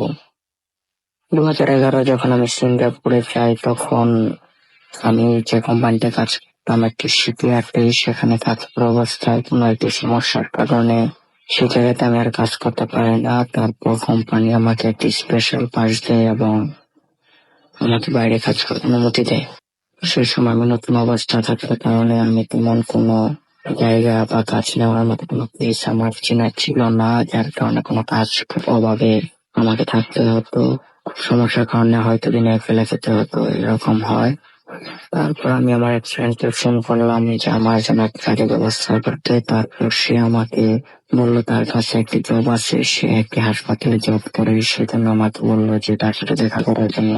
তখন আমি তার সাথে দেখা করলাম এবং সে আমাকে বললো সমস্যা নাই, আমরা দুজনে আমি হাসপাতালে দিয়ে কাজ করে দিলাম।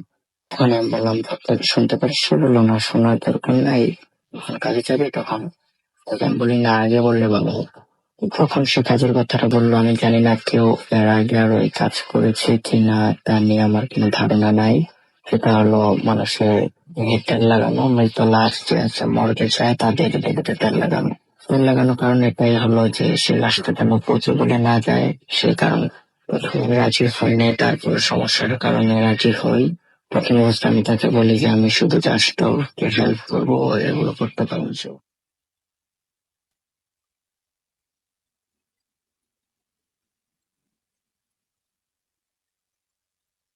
আমাদের ডিউটি শুরু, দিন 2টা 3টা এরকম লাশ আসে। লাশ আসার সময় পর্যাপ্ত পরিমাণ সবাই ড্রিঙ্ক করে 2 জন, তারপর কাজ করতো।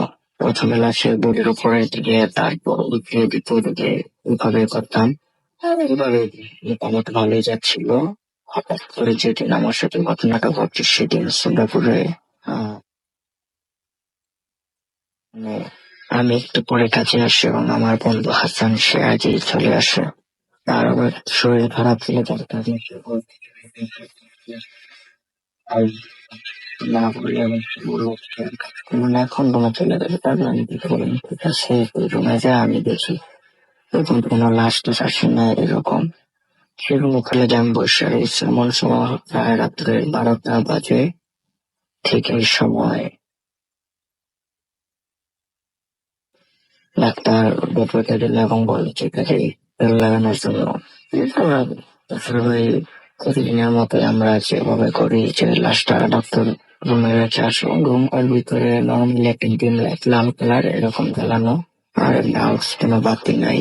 তখন ডাক্তার রাখলো এবং মোটামুটি আমি উপরে বলে চোখে ভালোই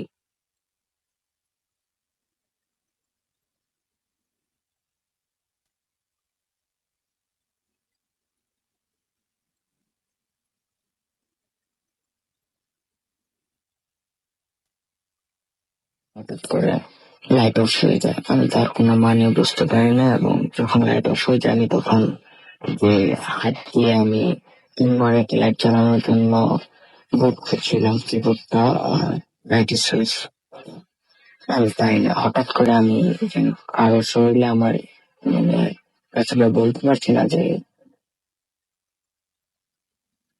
টাচ করেছি এবং সে দাঁড়িয়ে আছে। হঠাৎ করে আমি দেখি যে লাইটটা জ্বলে উঠছে এবং যে মরা দেহটাতে আমি তার লাগাচ্ছি সেই লোকটি আমার সামনে দাঁড়িয়েছে। এটা দেখার পর আমি চিৎকার দিয়ে সেখান করে সচেত হয়ে যাই এবং তারপর আমি কিছু বলতে পারবো। যখন আমার জ্ঞান ফিরবে তখন আমি দেখি যে আমি বেডে শুয়েছি, আমার পাশে হাসান, সে আমাকে বললো কি হয়েছে। তারপর আমি তাকে ঘটনাটি বললাম, সে আমার সাথে খুব ফানি মনে করলো, সে জোকস মনে করে আমার সাথে এরকম তুমি যখন এখানে ফানি মনে করতো আমার 2-3 দিন রেস্ট দেওয়ারই করে আমাকে বললো যে 2-3 দিন রেস্টের জন্য। আমি রেস্টে থাকলাম। মনে আরেকদিন আমি কাজে যাইনি, হাসান আমি একাই কাজ করতেছি। এসে আমার সাথে যে ঘটনাটি ঘটেছে তার সাথে ফোন করলো আমাকে যে তোমার বন্ধুর সমস্যা, আসো। আমি হাসপাতালে যাই, দেখি বেডে। তারপর আমি তাকে বললাম কি হয়েছে, সে বললো যে ওর সাথে যে ঘটনাটি ঘটছে সেরকম একটা ঘটনা আমার সাথে ঘটে গেছে গত রাতে। তারপর 2 দিন ডিসিশন নিলাম যে কাজ করবো না। তো সেখানে কাজ ছাড়ার পর আমরা দৈনিক সমস্যা হইতেই আছে। সমস্যার কারণে আমরা সিঙ্গাপুর থাকতে পারিনি লাস্ট পর্যন্ত। সিঙ্গাপুরে মোটামুটি অনেক হাফেজ আছে বাংলাদেশে, তাদেরকে অনেক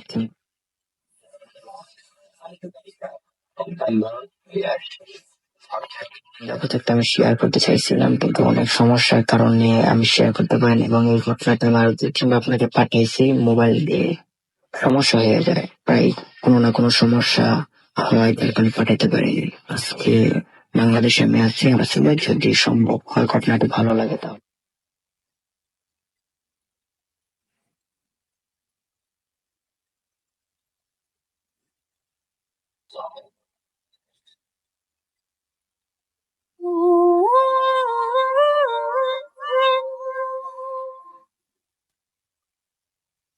দ্যাটস রাইট, ওয়েলকাম ব্যাক।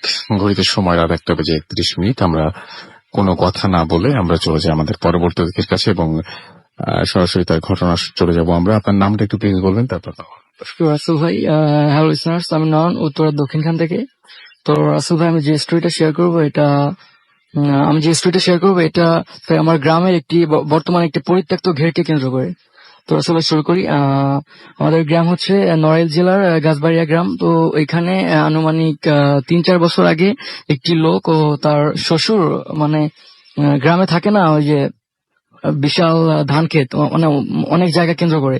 তো ওই ধান ক্ষেত বা বিলের মাঝখানে ওই লোক দুটো মানে একটি ঘের ঘের তৈরি করে। তো ভাই এখন বর্ষার সিজন যাওয়ায় এখন আনুমানিক পুরা বিলটাতেই 8 থেকে 9 ফিট পানি। তো ওই ঘেরে যেতে এখন নৌকা নিয়ে যেতে হয়।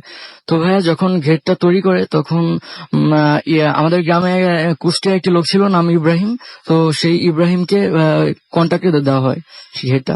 তো সে প্রায় 1 বছর ধরে রাত্রিবেলা ওই ঘেরের পাশে কুড়েঘর বানায়, রাত্রে পাহারা দেয়, কোনো প্রবলেম ফেস করে না। বাট এই আনুমানিক কয়েক মাস আগে সে যে প্রবলেম ফেস করে ভাই সেটা হলো একদিন রাত্রে সে ঘুমায় আছে, তার কাছে বলে রাখা ভালো ভাই তার কাছে কোনো টর্চ লাইট ছিল না, শুধু মোবাইলের জাস্ট ওই আলো দিয়ে ইউজ করতো তখন সে সেই ঘেরে।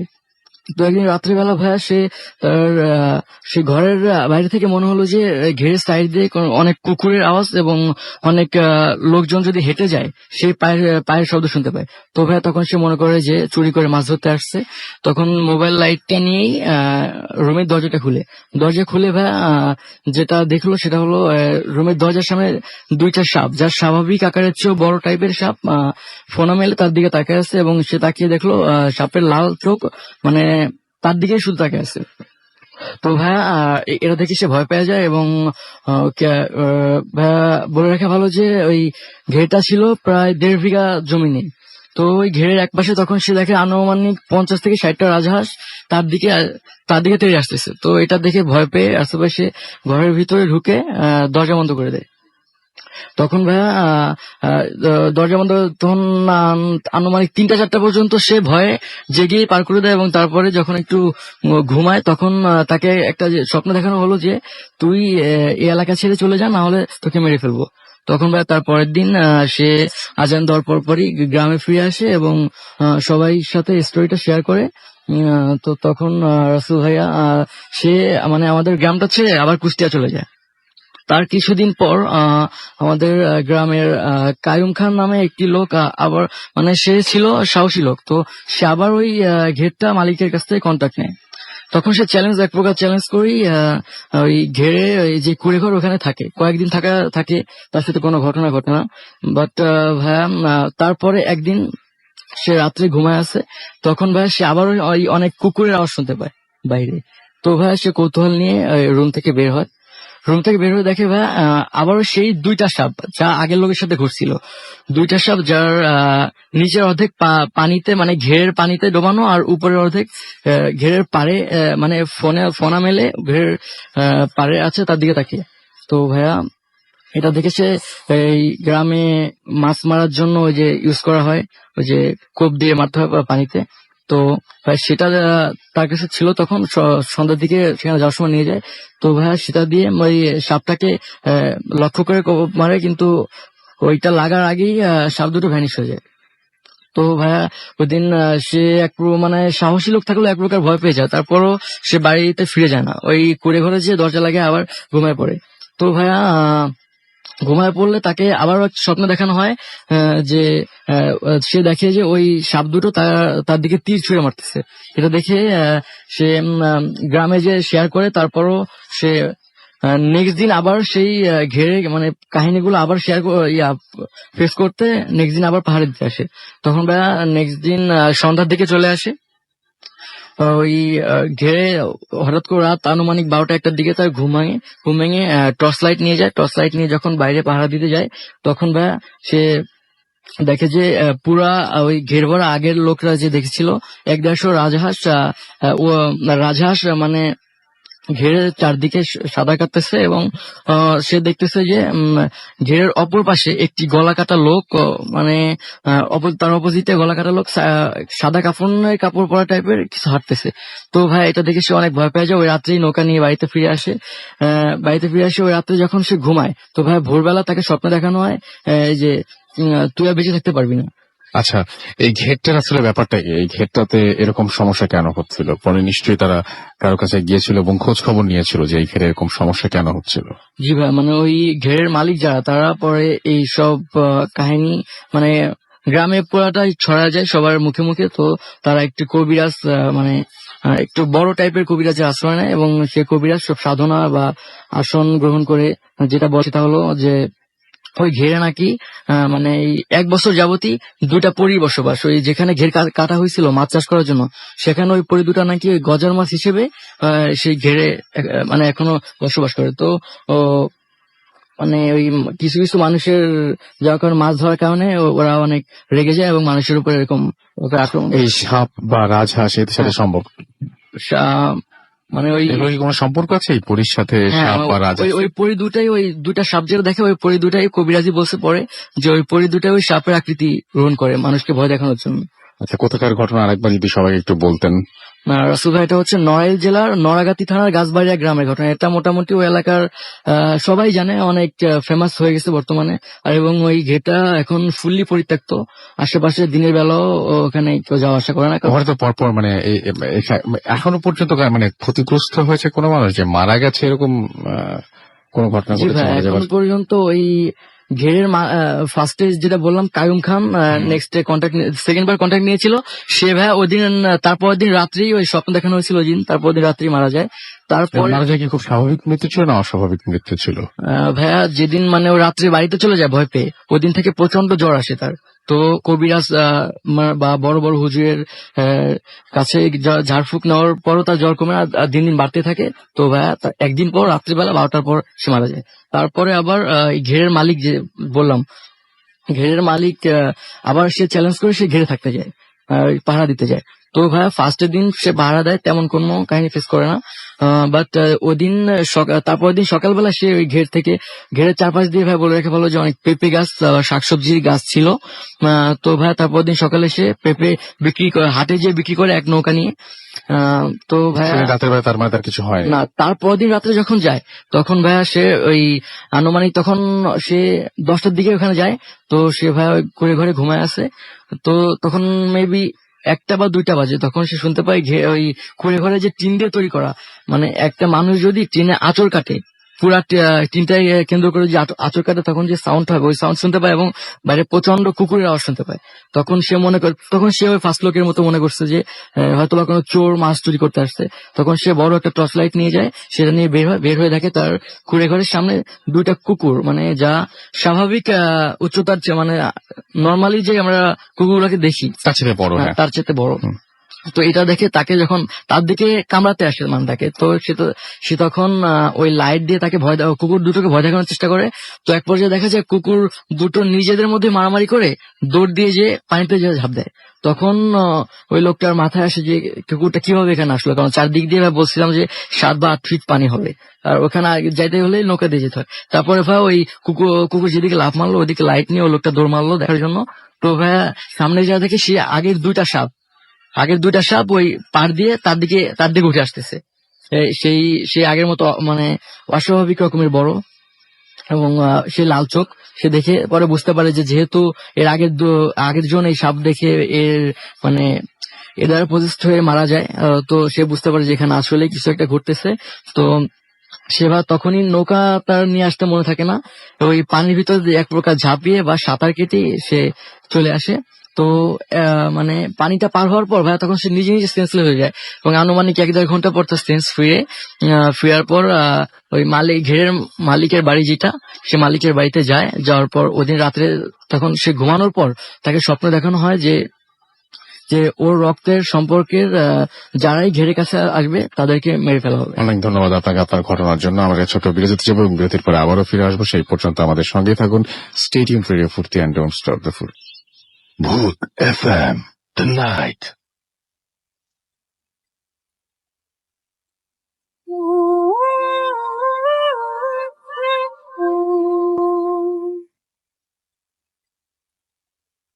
Welcome back. শুনছেন সবসময় রেডিও ফুর্তি 80.2 FM। আমি রাসেল আছি সাথে এবং আমার সাথে রয়েছে মাসুম। আজকের অতিথিরা অলরেডি গল্প বলে চলে গেছে।